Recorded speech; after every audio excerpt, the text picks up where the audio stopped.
You are weaker than a chimpanzee. No claws, no fangs, you can't see in the dark, and yet every single night for 1,000,000 years straight, your ancestors lay down to sleep in open grassland where lions, hyenas, and saber-toothed cats were wandering around watching everything with eyes built for the dark. By any logic, humanity should have ended on night 1. It didn't. By the end of this, you'll understand the dirty, brutal, surprisingly clever deal early humans struck with the night E, and why one single trick from that deal is still wired into your brain right now, tonight, while you're watching this. Let's be honest about the starting position.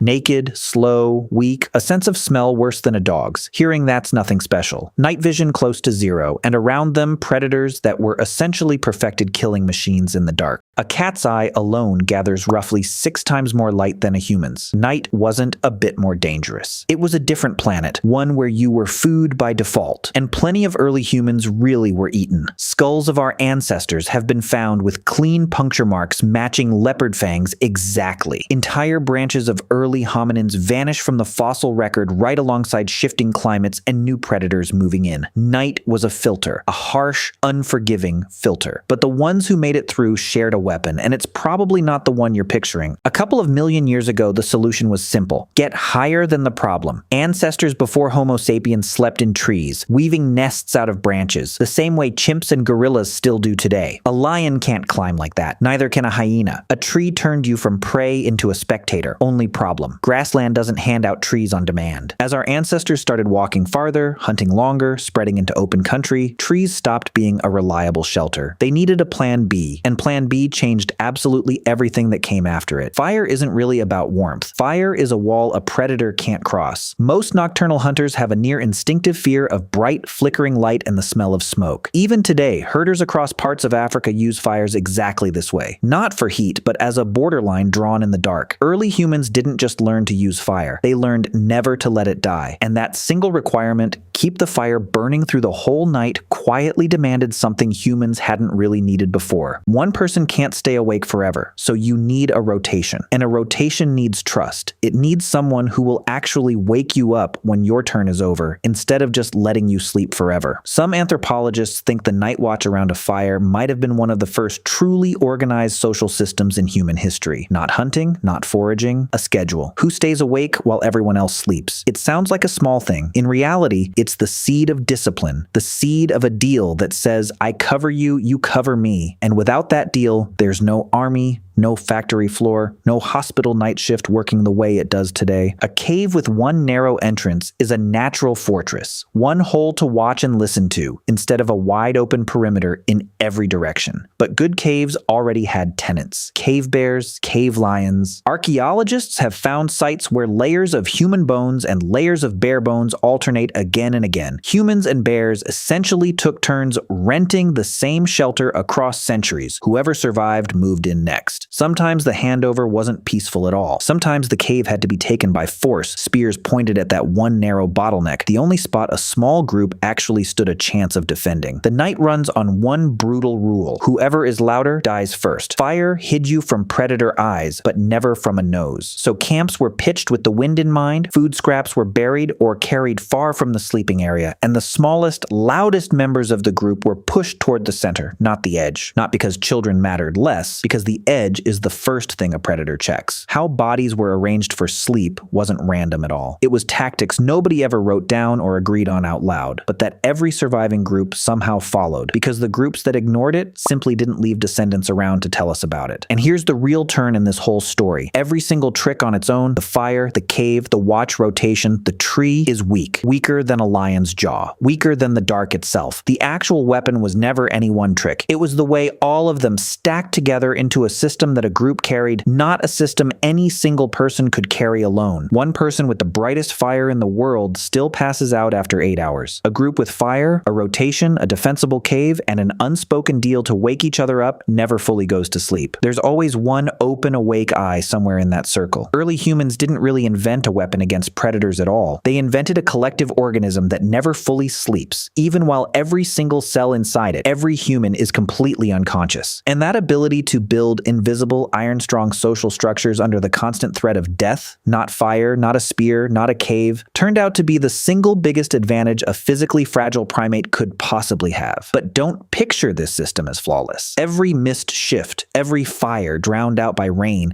every cave without a proper narrow entrance, that's not an abstraction. That's a real night that didn't end in a sunrise for someone in that group. Natural selection was quite literally editing human behavior night after night, millions of nights in a row, keeping alive the people whose habits around watching, around fire, around staying close together were just a little stricter than their neighbors. You are the direct result of thousands of generations that passed that nightly casting call with zero chances for a retake. And here's the strange part. None of this actually went away. You still carry that ancient setting in your head, that faint unease in the dark, that reflex to listen closely to a creak in an unfamiliar house.